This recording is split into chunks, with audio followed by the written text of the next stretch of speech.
इतने काबिल हैं कि बीजेपी ने हटा ही नहीं पा रही है। न भाजपा अध्यक्ष का चयन हो पा रहा है। ये लोग कह रहे हैं कि सरकार का भी तो ये मंत्रिपरिषद में भी कहाँ उलझ गई है भाजपा, कहाँ उलझ गई है पार्टी। ये जो आरएसएस की बैकग्राउंड का हो, पार्टी से जुड़ा हुआ हो, जन जन जन जन से पार्टी का हो, और उसके लिए कोई बाहरी आदमी की हमें जरूरत नहीं है। तो आरएसएस का अपने अध्यक्ष के प्रति अड़ जाना बिल्कुल सही है। आरएसएस की पसंद का ही अध्यक्ष होना चाहिए, इसमें कोई दो राय नहीं है। और तभी इस पार्टी का आगे भविष्य भी है। मनीष जी, मंत्रिमंडल में भी बदलाव आरएसएस के वो हाशिए पर रख के नहीं होगा कि जिसको चाहा उसको मंत्री बना दिया, नहीं होगा अब की आरएसएस का उसमें, और इसीलिए देरी हो रही है। सर अब फिर से नड्डा जी पे आना पड़ेगा। नड्डा जी आज हीरो हैं, आज के शो के हीरो नड्डा जी हैं। ऐसे चमकता हुआ चेहरा हिमाचल प्रदेश के हैं, लेकिन मेरा सेंटिमेंट थोड़ा हो जाता है कि पूरा जीवन उन्होंने बिहार में बिताया है।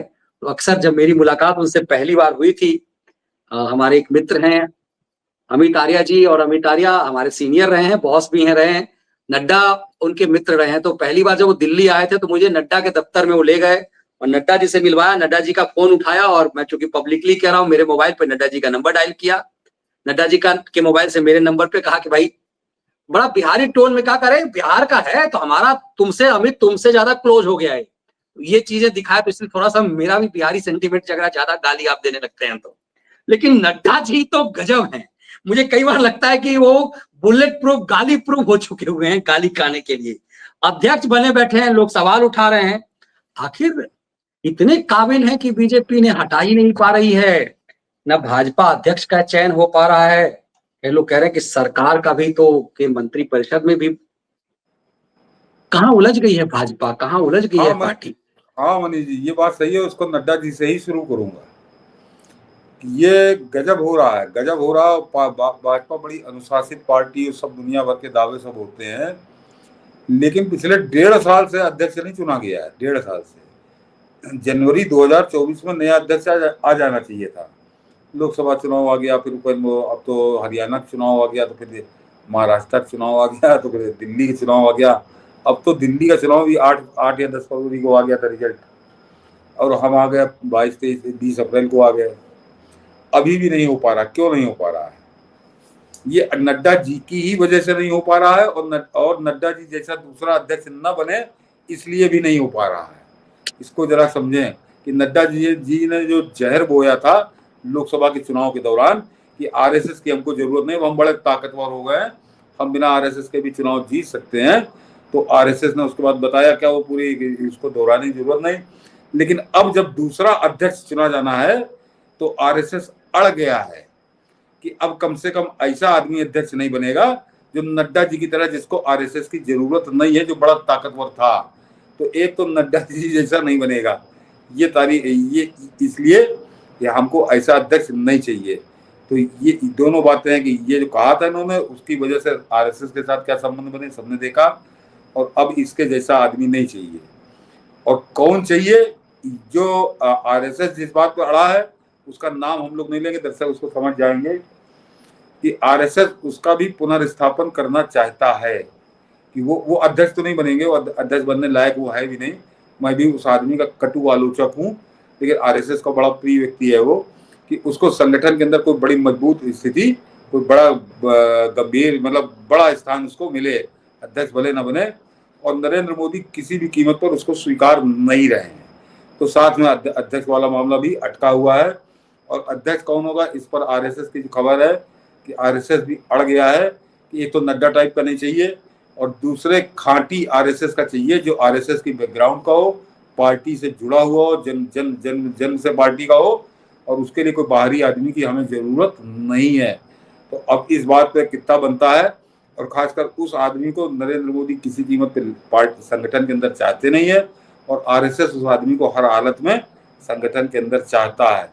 क्या होगा निर्णय, कौन करेगा निर्णय, क्या फैसला होगा, ये अलग बात है। लेकिन हम लोग मनीष जी छोटे लोग हैं, इतना जरूर कहूंगा कि बाकी अध्यक्ष पे तो अड़े रहना चाहिए आरएसएस को, और अपने मन का ही अध्यक्ष बनवाना चाहिए। लेकिन वो जो दूसरे आदमी के लिए आरएसएस अड़ा हुआ है, उस जिद को आरएसएस छोड़ दे तो ज्यादा बेहतर होगा, आरएसएस के लिए भी, पार्टी के लिए भी, और देश के लिए भी। इतना इशारा काफी, जो लोग समझते होंगे तो समझ जाएंगे किस आदमी बात हो रही है। वो आदमी इस लायक नहीं है, वो आरएसएस का बड़ा प्यारा है, उसको कहीं और रखें फिलहाल। हाँ, अध्यक्ष आरएसएस के मन का ही होना चाहिए, निश्चित तौर पर होना चाहिए, क्योंकि हम लोग तो मनीष जी को गवाही साखी की जरूरत नहीं है, जो हम लोग के नियमित दर्शक है वो अच्छे से जानते होंगे कि मुझे कहने में कतई कोई हिचक नहीं है कि हम नरेंद्र मोदी के भक्त नहीं, हम अंधभक्तों वाली श्रेणी में आते हैं, और बिल्कुल जो बात करते हैं तो आप लोग उसको महसूस करते होंगे।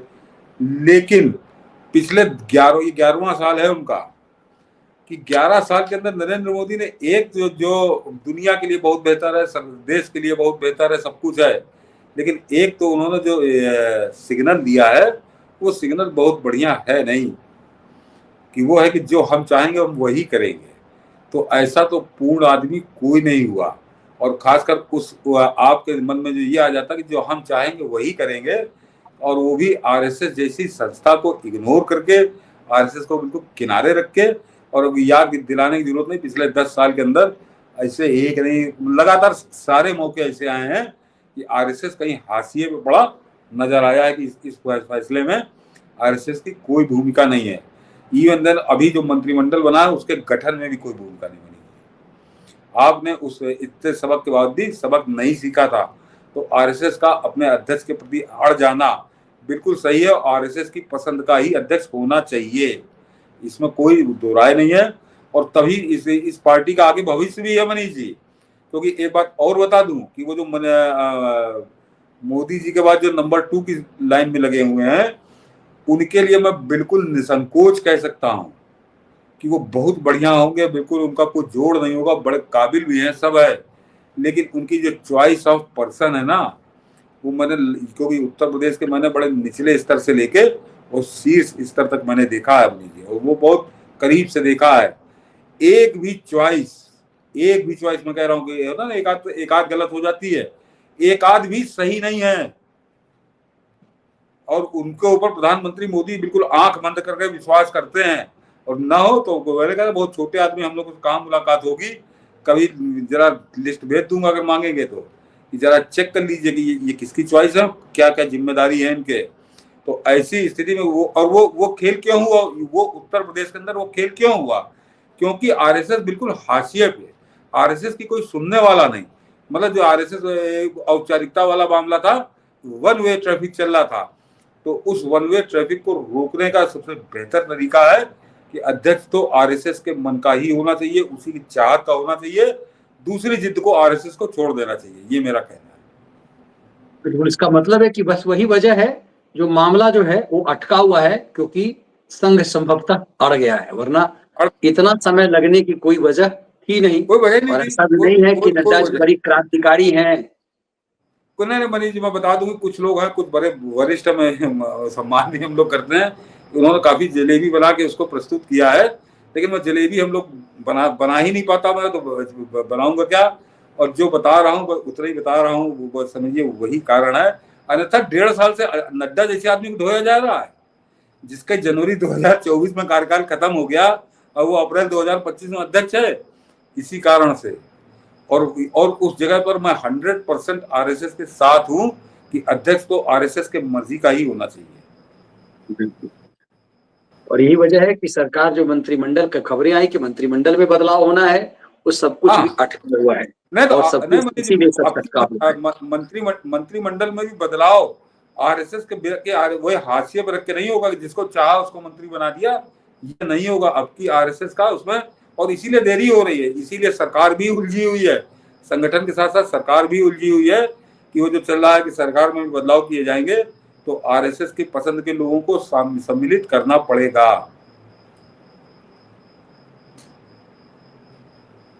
सर, ब्रिजभूषण सिंह फिर से सुर्खियों में है, और अब की बार तो कमाल हो गया, वो आदमी तो अखिलेश यादव के अब्बा जान की भजन गाने लगा।